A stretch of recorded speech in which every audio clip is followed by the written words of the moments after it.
guys, இது உங்களோட explainer. இப்போ நம்ம என்ன பார்க்க போறோம்னா எவன்லி மார்ஷல் கார்டுங்கிற மானுவல் எபிசோட் 14 தான் பார்க்க போறோம். வாங்க வீடியோக்குள்ள போலாம். எபிசோட் ஸ்டார்டிங்லயே ஹீரோ டீம் சேர்ந்த ஒருத்தன் மரத்து மேலே உட்காந்துட்டு, ஹலோ முட்டாளுங்களா என்ன பண்றீங்க அப்படின்னு கேட்குறான். அவனை பார்த்த ஹீரோ ஸ்பை பண்ண வந்தவனும் யாரா இவன் அப்படின்னு வாயை பொழுந்து பார்க்குறானுவோ. நீங்கள்லாம் இருக்கிறதுலே பெரிய முட்டாளுங்கடா அப்படின்ட்டு வேகமாக அந்த மரத்தில் கீழே வந்து அங்கே நின்றுட்டு இருந்தவன் மண்டையை ரெண்டாக வெட்டுறான். அப்போ கூட இருந்த இன்னொருத்தனும் முட்டாள் அப்படின்ட்டு அவனும் அட்டாக் பண்ண வரான். அதுலேட்டு இவன் எப்படியோ தப்பிச்சிடுறான். இங்கேட்டு எப்படியோ அவன் அட்டாக்லேட்டு ஜம்ப் பண்ணி தப்பிச்சிடுறான். முன்னாடி இருந்ததோட இப்போ என் பாடி ரொம்ப வெயிட்லெஸ்ஸாக ஃபீல் பண்ணுறேன் அப்படின்ட்டு அட்டாக் பண்ண வேகமாக வரான். அவனை தாண்டி வந்து இதெல்லாம் என் ட்ரைனிங்னால இருக்குமா அப்படின்னு வாயை பொழுது பார்க்குறான். அந்த நேரத்தில் அவனும் மண்டையில் 4 வெட்டு வாங்கி கீழே விழுவுறான். இந்த சத்தத்தெல்லாம் ஹீரோ கூட வந்தவனு கேட்டு இது என்னடா சத்தம் அப்படின்னு வாயை பொழுது பார்க்குறான். அதுக்கு ஹீரோவும் இதெல்லாம் ஒன்றும் இல்லை, இதை பற்றி நீங்கள் கவலைப்படாதீங்க, என்னோட ஸ்கவுட் டீம் இதை பார்த்துப்பாங்க. அதை கேட்ட இவனும் என்னது யாரால அதை கவனிச்சுப்பாங்க, நான் எனக்குன்னு ஒரு சொந்த ஸ்கவுட் டீம் வச்சிருக்கேன், அவங்க தான் அதை கவனிச்சுப்பாங்க. ஜாங்கூன் எல்லாத்தையும் நீ முடிச்சிட்டியா அப்படின்னு ஹீரோ கேட்டுட்டு இருக்க நேரத்தில் பின்னாடி இவனும் எந்த நாலேஜுமே இல்லாமல் இவர் ஏன் ஸ்கவுட் டீம் அனுப்பியிருப்பாரு அப்படின்னா அவர் சில பேத்துக்கு அடக்கலம் கொடுக்கலையா, இவர் ஒரு முட்டாள் எங்களாடு தான். எங்களாடு நாங்கள் இருந்த எல்லா ஸ்கவுட்டையும் நான் முடிச்சு கட்டிட்டேன். என்னது எல்லாத்தையும் முடிச்சிட்டியா? ஆமாம் நான் எல்லாத்தையும் முடிச்சிட்டேன். அப்படி அவன் சொன்னதை கேட்ட ஹீரோவும் மண்டையிலேயே ஒரு அடி போட்டு முட்டாள், அவனை நீ ஒருத்தனையாவது உயிரோட வச்சிருக்கணும்டா, அவன்கிட்ட நம்ம இன்ஃபர்மேஷன் வாங்கியிருக்கலாம். அவனும் அழுதுகிட்டு என்னை மன்னிச்சிருங்க, இதை பற்றி நான் யோசிக்கவே இல்லை, இதுக்கு பனிஷ்மெண்ட்டா நீ தான் இது எல்லாத்துக்கும் பொறுப்பேற்று நடந்துக்கணும். அதுக்கு அவனும் பயந்துக்கிட்டு நான் பண்ணுறேன் அப்படி எல்லாம் அவனை முன்னாடி போச்சு. இவனை பின்னாடி வந்துட்டு இருக்கும்போது அவன் புலம்பிக்கிட்டே போகிறான்.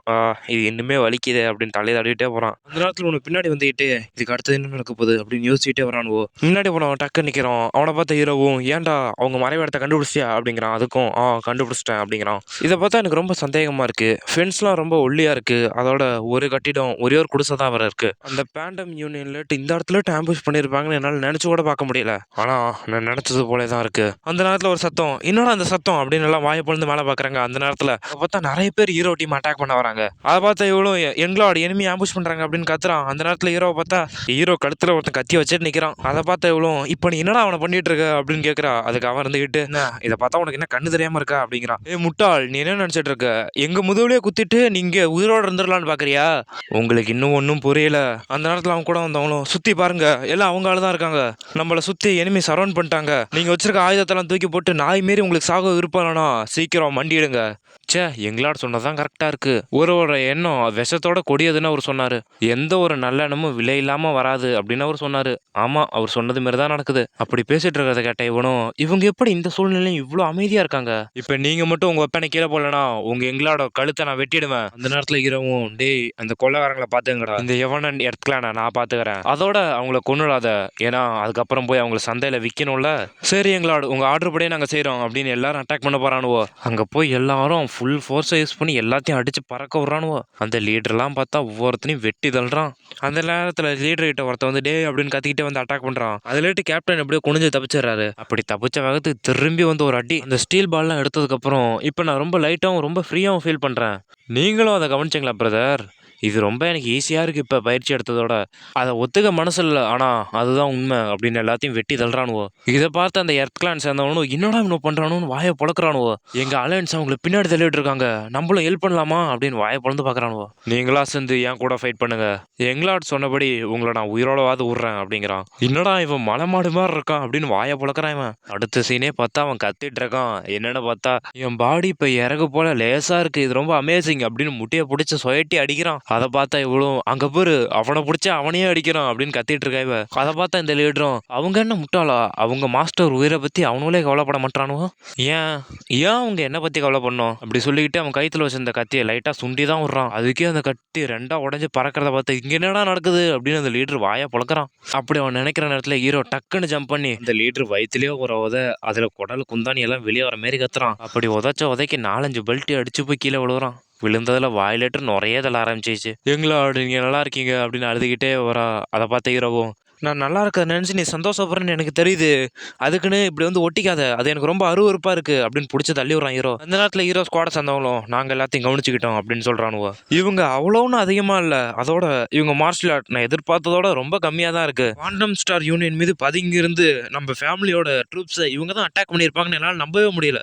நிச்சயமா இவங்க பண்ணியிருக்க மாட்டாங்க, இவங்க பாஸ் தான் பண்ணியிருப்பான். நீங்கள் சொல்லிட்டு இருந்த டெவில் அங்கே பாரு வருது அப்படின்னு சொல்கிற நேரத்தில் அந்த மாஸ்க் போட்டுறவன் டெவில் மாரியே வரான். அவனை சுற்றி அந்த கருப்பு ஆறாவோட மாஸ்கோட பயங்கரமா வந்து நிக்கிறான். அவனை பார்த்த ஹீரோவும், நீ ஒன்னும் ஜோக்கர் இல்லையே, அப்புறம் ஏன் மாஸ்க் போட்டிருக்க, இந்த பாஸ் நான் தோக்கடிக்கிறேன் அப்படின்னு அவனும் பாக்குறான். அந்த நேரத்தில் அந்த கேப்டனும் வெயிட் பண்றா அப்படின்னு கத்துறான். அதெல்லாம் கேட்காம வெறி கொண்டு போயிட்டு இருக்கான். பின்னாலேட்டு இவனும், டேய் அவனை ஸ்டாப் பண்ணுங்கடா அப்படின்னு கத்துறான். அவன் இருந்துகிட்டு, நான் உன் தலையை இப்போ ரெண்டா பொழக்கிறானா இல்லையா பாரு அப்படின்னு வெறி கொண்டு அட்டாக் பண்றான். போன வந்து டக்குன்னு ஜம்ப் பண்ணி, உன பார்க்க எனக்கு தர்பூசணி மாறுறடா அப்படின்ட்டு வெறி கொண்டு வெட்ட வரான் மண்டையிலேயே. அந்த நேரத்தில் அது ஏதோ வந்து தடுக்குது.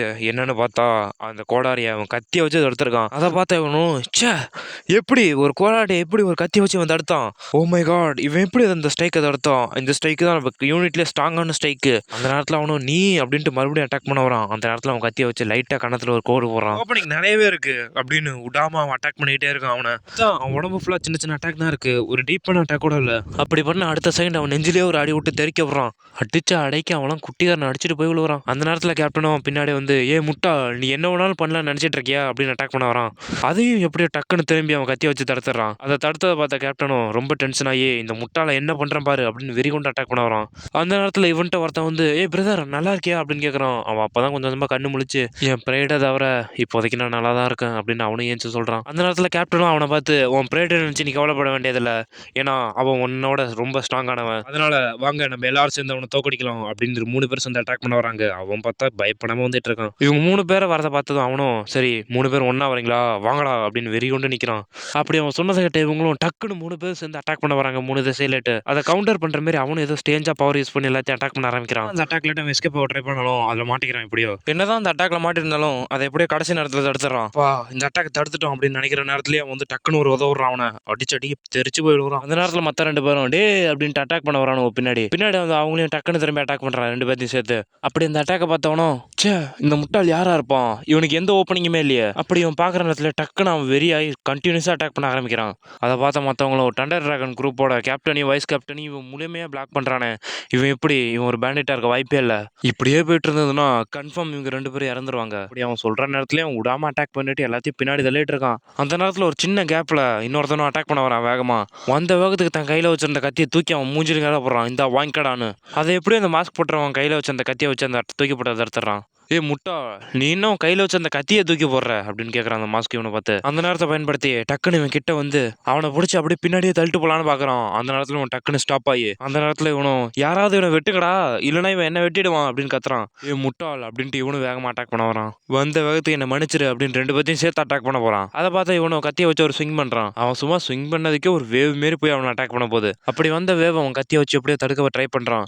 வந்த அட்டாக் ஃபோர்ஸ்ல பறந்து போய் விழுறான். அந்த நேரத்தில் இந்த மாஸ்க் போட்டுறவன் கையில கத்தி எடுத்து, உங்க திட்டம் நல்லா தான் இருந்தது, ஆனா உங்க ஆப்பனர் நீங்க தப்பா சூஸ் பண்ணிட்டீங்க அப்படின்னு தூளே ஒரு அடிக்க அவன் அங்கேயே மட்டையாயிடுறான். அவனும் எப்படியோ தட்டு மாதிரி மறுபடியும் எந்திரிக்க பார்க்குறான். அந்த நேரத்தில் அந்த மாஸ்க் போட்டு அவனை பார்த்து, உன் மரணம் யாராலையும் தடுக்க முடியாதரா, அதனால நீ போராடாதரா அப்படின்ட்டு அவன் கத்தியை வச்சு அட்டாக் பண்ண வரான். அதை பார்த்த கேப்டனும் பிரதர் அப்படின்னு இவனும் கத்துறான் இந்த சைட்லட்டு. அந்த நேரத்தில் எங்கேட்டோ ஒரு குச்சி வந்து பறந்து இவன் அட்டாக் பண்ற மாதிரி தெரியுது. அதை டக்குன்னு அவன் கையில வச்சு அந்த கத்தியை வச்சு அந்த அட்டாக்கை தடுத்துறான். பண்ண வேகத்துக்கு அந்த குச்சி போய் அந்த மரத்தில் சுருவுது. அதை பார்த்த இவனு, என்னது சாப்ஸ்டிக்கா அப்படின்னு பாக்குறான். மாதிரி ட்ரிக் யூஸ் பண்ண உங்க எவனுக்கு தைரியம் இருக்கு அப்படின்னு திரும்பி பார்த்து கேட்கறான். அந்த நேரத்தில் ஹீரோ டக்குன்னு வந்து பின்னாடி அட்டாக் பண்ண பாக்குறான். அதை எப்படி அவன் கத்தியை வச்சு தடுத்துறான். என்னதான் அவன் தடுத்திருந்தாலும் அடிச்சு தெரிச்சு போய் விழுவான். அப்படி ஹீரோ அட்டாக் பண்ண பார்த்த மற்றவங்களும் கேப்டனையும் வைஸ் கேப்டனையும் அட்டாக் பண்ணிட்டு இருந்தவனை ஹீரோ ஒரே ஸ்ட்ரைக்ல தோக்கடிச்சிட்டான். அவன் கை என்ன ஒரு கேனனா இருக்குமா அப்படின்னு எல்லாம் வாயை பொழுது பாக்குறாங்க ஹீரோ பண்ணதை பார்த்து. ஹீரோவும் அடி வாங்கினதை பார்த்து, இப்ப நீ நல்லா இருக்கியாடா அப்படின்னு கேட்கறான். அதுக்கு அவனும், என்னை காப்பாத்துனதுக்கு நன்றி அப்படிங்கிறான். ஹீரோவும், தப்பா புரிஞ்சுக்காத, இது ஒன்றும் சிம்பத்தியாக நான் உன்னை காப்பாத்தல, அதான் உங்கள்கிட்ட முன்னாடியே சொன்னேன், நீங்க உயிரோட இருக்கிற வரைக்கும் என்னோடது தானே, நீங்க சாவணும்னு நினைச்சா கூட அது நான் நினைச்சாதான் சாவ முடியும்.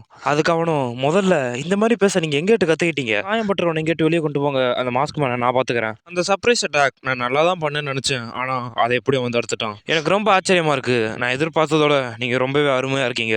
இந்த அட்டாக்கை மட்டும் நான் பிளேடால தடுக்கலனா என் வெலா எலும்பே நேரம் உடஞ்சி நொறுங்கி இருக்கும் அப்படின்னு சொல்றான். பார்த்தா அவன் கத்திலாம் விரிசல் விட்டு பயங்கரமா இருக்கு. அவனை பார்த்த ஹீரோமோ, நீ எங்க இருந்து வந்திருக்க, நீ ஒரு பேண்டிட் இல்லைன்னு எனக்கு தெரியும், பொய் சொல்லாம என்கிட்ட உண்மையை சொல்லு, சாவ போற ஒன்ட்ட சொல்லி எனக்கு என்ன பயன், எப்படி நான் இன்னொரு 100 வருஷம் வாழ்வேன், அதனால நீ என்கிட்ட சொல்லலாம், எந்த பிரச்சனையும் இல்லை, நீ ரொம்ப உயர்ந்தவன், அதோட ரொம்ப ஸ்ட்ராங்காகவும் இருக்கேன், அப்படியே சர்ப்ரைஸ் அட்டாக் பண்ற, அதனால உன்னை நான் கொல்ல போறேன் அப்படின்னு அவன் மேண்டிஸ் ஸ்டைலை யூஸ் பண்றான். நீ என்ன உன் கையால சண்டை போட போறியா, ஆமா உன் உடஞ்ச கத்தியை வச்சு எப்படி என்னோட ஃபைட் பண்ணுவ, சரிவா வந்து முடிஞ்சு அட்டாக் பண்ணி வர்றா. இப்படி ஹீரோ சொன்னதை கேட்டு வெறியாகி கையில கீ கொண்டு வந்து அட்டாக் பண்ண வரான் ஹீரோவை.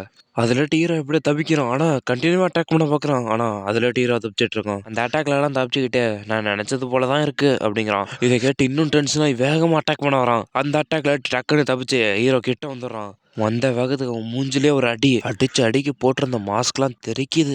அப்படி அந்த மாஸ்க் உடையறதோட இந்த எபிசோட் முடியுது காய்ஸ். சாரி காய்ஸ், நானும் ரெகுலராக வீடியோ பண்ணணும்னு நினைக்கிறேன். ஆனால் முடிய மாட்டேங்குது. இனிமேல் ரெகுலராக வீடியோ வரும்னு நினைக்கிறேன். அதனால் நீங்கள் 12 லைக் பண்ணுங்கள், ஷேர் பண்ணுங்கள், கமெண்ட் பண்ணுங்கள், மறக்காமல் சப்ஸ்கிரைப் பண்ணுங்கள்.